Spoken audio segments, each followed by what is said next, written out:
지난 19세기 기간에 하향세를 취하기 시작하였던 기독교는 죄의 악함을 별로 중요하게 취급하려고 하지 아니하였으며 인간이 가지고 있는 도덕적인 가능성들에 대하여 과대평가하려는 경향이 있었습니다.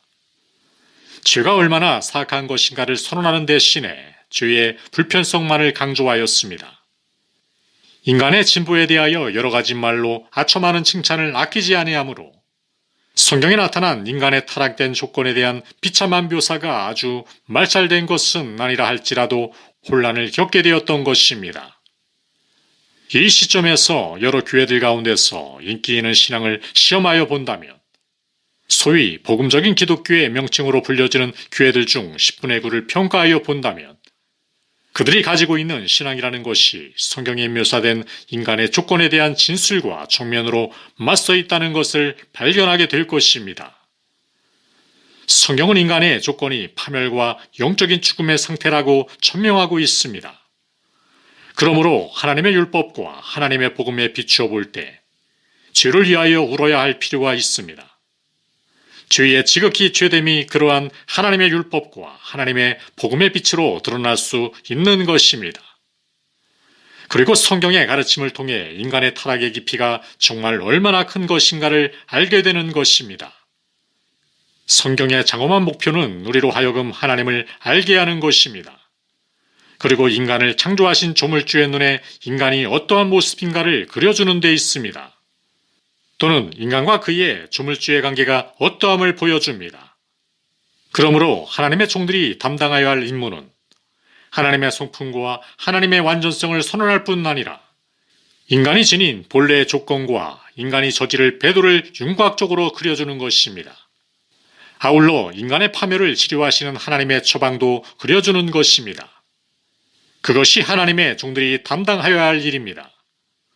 우리들이 나면서부터 빠져있는 그 무서운 함정의 구렁을 진정으로 바라보지 아니한다면 우리는 그리스도의 구원의 위대성을 도저히 이해할 수 없는 것입니다.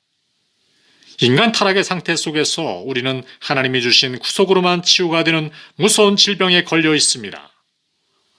우리들이 앓고 있는 처참한 질병의 정도가 얼마나 되는가를 아는 정도에 따라 하나님의 은혜에 대한 가치평가도 좌우될 것입니다.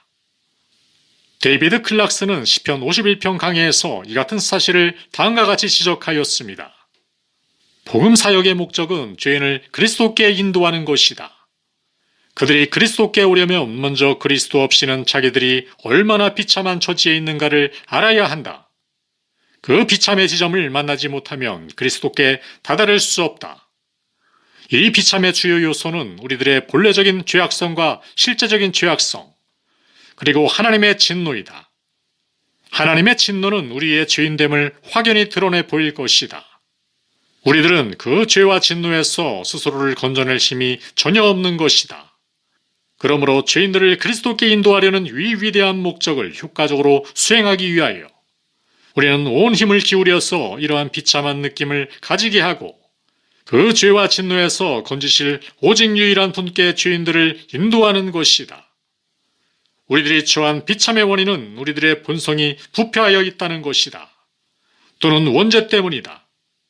우리는 여기서 시작하는 것이 마땅하다고 본다. 그러므로 목적을 위하여 아주 합당한 다음 말씀의 시선을 모으고 있는 것이다. 내가 죄악 중에 출생하였으며 못지니 죄 중에 나를 잉태하였나이다. 이 교리는 성경의 진리입니다. 조지 휘필드는 이렇게 말했습니다.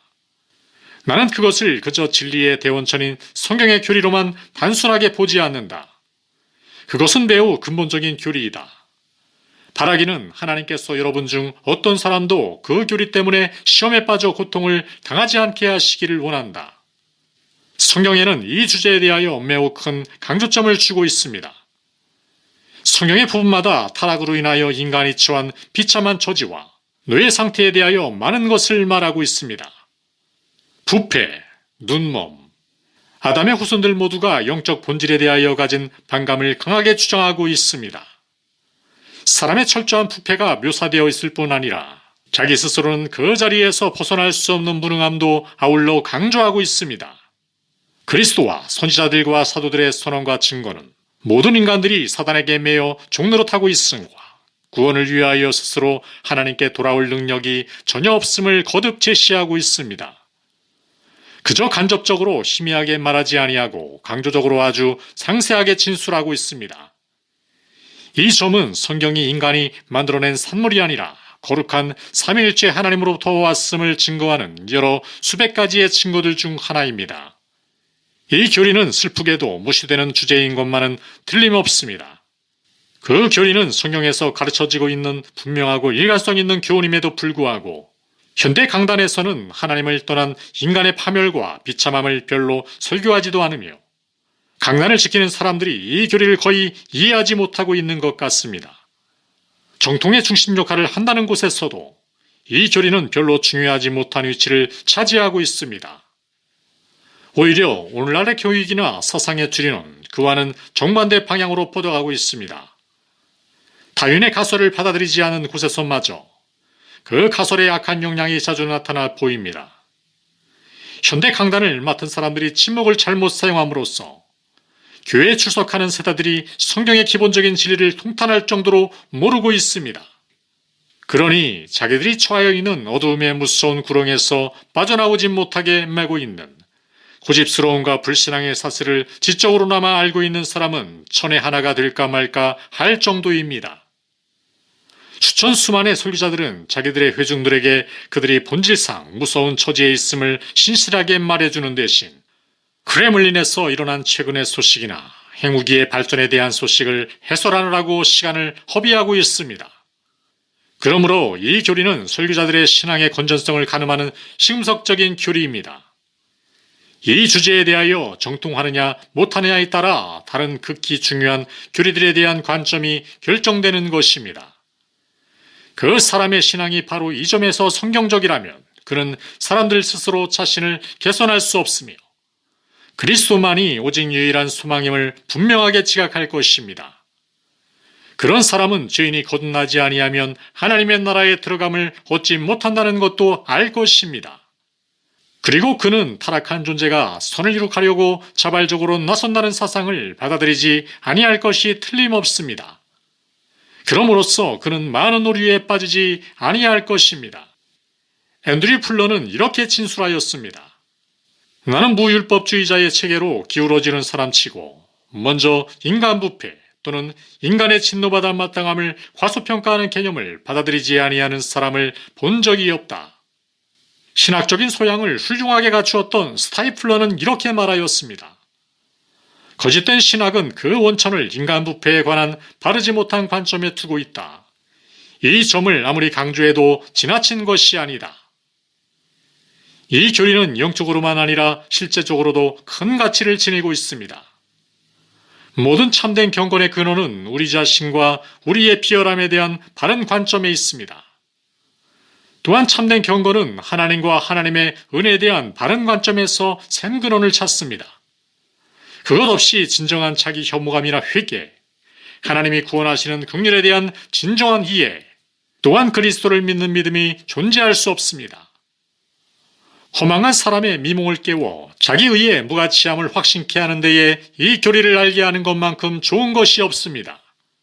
그러나 자신의 마음이 부패하였음을 아는 설교자도 자기 스스로는 자기 설교를 듣는 청중들로 하여금 그들 자신의 마음의 부패를 진정으로 인식하고 느끼게 할 정도로 이 진리를 전할 수 없음을 잘 알고 있습니다.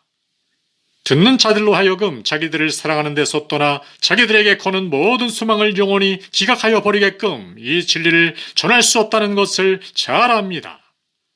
그러므로 진리를 전하는 자기의 신실함을 의뢰하는 대신 하나님께서 자기의 설교를 듣는 자들에게 능력으로 그 진리를 적용시켜달라고 떼를 써야 할 것이고 자기의 가련한 노력을 그렇게 축복하여 달라고 간청해야 할 것입니다. 이 교리는 가장 필요한 교리입니다. 왜냐하면 우리 사람들 대다수가 그것을 알지 못하기 때문입니다. 사람은 흔히 하나님의 종들이 하나님을 배반하여 빠진 인간의 무서운 상태를 너무 강하고 음울하게 말한다고 생각합니다. 그러나 인간 마음의 어두움과 더러움을 말로는 아무리 잘 표현한다 하여도 잘 나타낼 수 없습니다. 다음의 진리의 말씀이 묘사하는 바와 같은 인간의 상태의 비참함과 전적인 무능을 묘사하기가 불가능한 것이 사실입니다.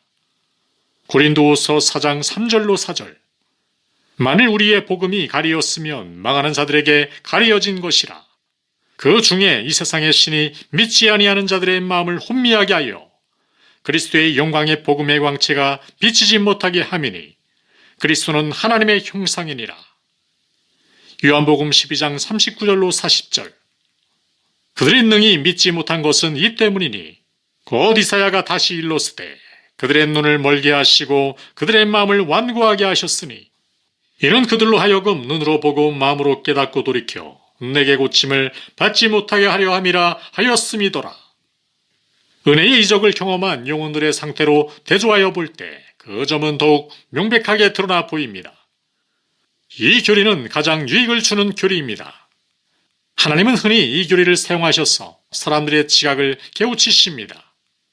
우리의 의지가 하나님을 기쁘시게 할 능력이 있다고 상상하는 한 자기들을 의뢰하는 마음을 절대로 포기하지 않습니다. 성령의 강력한 역사만이 자기 신뢰를 포기하게 합니다. 그럼에도 불구하고 하나님께서는 그 목적을 위해서 신실한 말씀 전파를 사용하시기 원하십니다.